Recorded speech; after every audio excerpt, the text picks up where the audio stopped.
സാധിച്ചാലും ഇതേ ചെയ്യാനുള്ളൂ. മറ്റുള്ളവർക്ക് പകർന്നു കിട്ടാനിടയില്ലാത്ത ഏതെങ്കിലും ഇടത്തിൽ മാറ്റി പാർപ്പിക്കുക. അതാണ് ഇവർ ചെയ്തത്.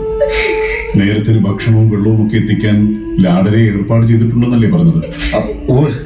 മഹാരാജാവിന് കിടക്കാൻ ആര്യവേപ്പില കെട്ടിയുണ്ടാക്കിയ ഒരു മെത്തയും ലാഡരുണ്ടാക്കിയ വിശേഷപ്പെട്ട മഞ്ഞൾ കഷായവും അങ്ങനെ കൊടുക്കാവുന്ന ചികിത്സകളും നൽകുന്നുണ്ട്.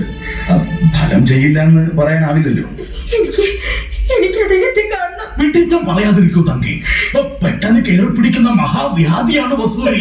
എന്തു തന്നെയാവട്ടെ, ആരും തുണയില്ലാത്തവരടുത്ത് രോഗപീഠകളുമായി തനിച്ചെന്റെ തമ്പുരാൻ. അതെനിക്ക് സഹിക്കാനാവില്ല. ഞാൻ രോഗമൊന്ന് മരിച്ചോട്ടെ, എനിക്ക് അദ്ദേഹത്തെ പരിചരിക്കണം. നിന്റെ ദുഃഖം എനിക്ക് മനസ്സിലാകും. പക്ഷെ അവിടെ ചെന്നാലും പരിചരിച്ചു മാറ്റാവുന്ന എന്ത് ഔഷധമാണ് തങ്കയുടെ പക്കലുള്ളത്? ഒന്നുമില്ല, ആരുടെ പക്കലുമില്ല. അതുകൊണ്ട് ചെയ്യാവുന്നതിൽ വെച്ച് ഏറ്റവും ഉചിതമായ കാര്യം രോഗി ഏകാന്തവാസത്തിൽ വിടുക എന്നത് തന്നെയാണ്. ദൈവമായി വരുത്തിയത് ദൈവമായി തന്നെ മാറ്റട്ടെ. അതെ മോളെ, നിന്റെ തമ്പുരാൻ തനിച്ചല്ല, ശ്രീപത്മനാഭന്റെ കാവലുണ്ട്. ലാടവൈദ്യന്മാരുടെ വഴിക്ക് അകലം പാലിച്ചാണെങ്കിലും ചികിത്സ നടത്തുന്നുമുണ്ട്. പക്ഷെ എനിക്ക് മനസ്സിലാവാത്തത് അതല്ല. കുറച്ചു കാലമായി നാട്ടിലൊന്നും വസൂരിബാധ പറഞ്ഞു കേൾക്കുന്നില്ല.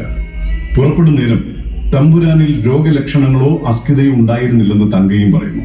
എന്നിട്ടും അത് തന്നെയാണല്ലോ വസൂരിയുടെ വിശേഷവും. ഒരു മുന്നറിയിപ്പും ഇല്ലാതല്ലേ? അതെ, എവിടെ വെച്ചാണ് തമ്പുരാൻ ഇങ്ങനൊരു വയ്യായിക തോന്നിയത്? അതിന് തിരുമേനി കാവൽപ്പടയാളികൾ പറഞ്ഞത് യാത്രാമധ്യേ, അതായത് വനവഴിയിൽ വെച്ച് തമ്പുരാൻ പനിക്കോളുണ്ട്, ദേഹം വിറയ്ക്കുന്നു, കുടിക്കാൻ അല്പം വെള്ളം വേണമെന്ന് പറഞ്ഞു പല്ലക്ക് ഇറക്കി വെച്ചത്രേ. കാവൽപ്പടയാളികൾ കുടിവെള്ളം കൊടുക്കുമ്പോഴാണത്രേ കോൽവിളക്കിന്റെ വെട്ടത്തിൽ തമ്പുരാന്റെ ദേഹമാസകലം വിത്തുപൊന്തിയതായി കണ്ടത്. പടയാളികൾ ഭയപ്പാടോടെ കാര്യം അറിയിച്ചപ്പോൾ തമ്പുരാൻ തന്നെയാണത്രേ പറഞ്ഞത്, തന്നെ ആളൊഴിഞ്ഞ കെട്ടിൽ ഉപേക്ഷിച്ചിട്ട് സ്വന്തം ദേഹരക്ഷ നോക്കി പൊക്കോളാൻ. എനിക്കിന്ന് തമ്പുരാനെ വേണം. ആരോഗ്യവാനായി എന്റെ മുന്നിൽ അദ്ദേഹം വരണം. കൊണ്ടുവരണേ മാർത്താണ്ഡ.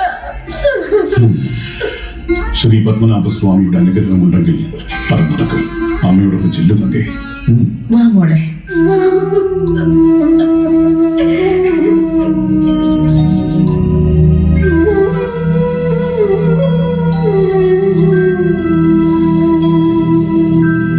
പപ്പുത്തമ്പി, തമ്പുരാന്റെ പല്ലക്ക് ചുമന്ന അമാരരോടും കാവൽ പടയാളികളോടും രോഗബാധയിൽ നിന്ന് ഉറപ്പാകും വരെ പുറത്തിറങ്ങരുതെന്നും വീട്ടിൽ 1 മാസം ഏകാന്തവാസത്തിൽ കഴിയാനും പറയണം.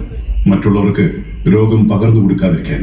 പിന്നെ ദർപ്പക്കുളങ്ങരയിൽ രാജാവില്ലെന്ന് കരുതി രാജ്യകാര്യങ്ങൾക്ക് വിളംബമുണ്ടാവരുത്. എല്ലാ കാര്യങ്ങളും രാജസ്ഥാനത്ത് നിന്ന് പപ്പുത്തമ്പി നിർവഹിക്കണം. അഥവാ രോഗം രാജാവിനെ തിരിച്ചു തന്നില്ലെങ്കിൽ അടുത്ത രാജാവായി തന്നെ നീ സ്ഥാനമേറ്റ് വേണാടിനെ കാത്തുകൊള്ളണം. രാമന് പകരക്കാരനാവാൻ ഞാനില്ല.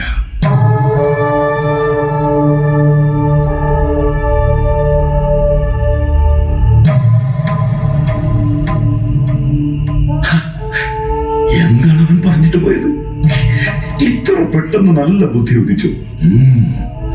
നമ്മുടെ നേരം നന്നായി തുടങ്ങുമ്പോ ശത്രു പോലും നമുക്ക് അനുകൂലമായി ചിന്തിച്ചു തുടങ്ങുമെന്ന. ഏതായാലും ഇനി നീ പറയുന്നല്ലോ നിന്റെ അമ്മാവന്റെ തന്ത്രങ്ങളൊക്കെ പാടാണെന്ന്. നീ ആ സിംഹാസനത്തിൽ ഒന്ന് അമർന്നിരിക്കടാ പപ്പു. ഈ അമ്മാവനൊന്ന് കണ്ണു നിറച്ച് കാണട്ടെ. പതിറ്റാണ്ടുകൾക്ക് മുമ്പ് സുചീന്ദ്രം പെരുമാളുടെ തിരുനടയിൽ വെച്ചൊരു നാടോടി പരദേശി കണ്ട സ്വപ്നമാണടാ കൊഞ്ഞാത്. ഇരിക്കടാ പപ്പു. ആയിട്ടില്ല മാവ. 4 നാൾ കഴിഞ്ഞ് രോഗം മൂർച്ഛിച്ച് രാജാവ് നാട് നീങ്ങിയെന്ന് ഔദ്യോഗികമായി അറിയിച്ച് ആചാരപ്രകാരം അഭിഷേകവും കിരീടധാരണവും നടത്തി അധികാരത്തോടെ തന്നെ എനിക്ക് ഈ സിംഹാസനത്തിൽ ഇരിക്കണം. അല്ലാതെ ആളൊഴിഞ്ഞ തക്കത്തിന് വലിഞ്ഞു കയറിയിരുന്ന് മോഹം തീർക്കും മട്ടിൽ വേണ്ട. അതിനെന്തിന് 4 നാൾ കാക്കണം? വേണമെങ്കിൽ നാളെ തന്നെ തിരുനെല്ലി കാട്ടിൽ ചെന്ന് അവനെ അങ്ങ് തീർത്ത് കളയാം. ഹേയ്, എന്തിനും ഒരു വിശ്വസനീയത വേണ്ടേ? രോഗം വന്ന് മരിക്കാൻ 4 ദിവസമെങ്കിലും സമയം കൊടുക്കണ്ടേ? സത്യത്തിൽ എനിക്കവനെ കൊല്ലണമെന്ന് പോലുമില്ല. പക്ഷെ എന്ത് ചെയ്യാം രാമ, നീ എന്നോട് പൊറുക്കുക.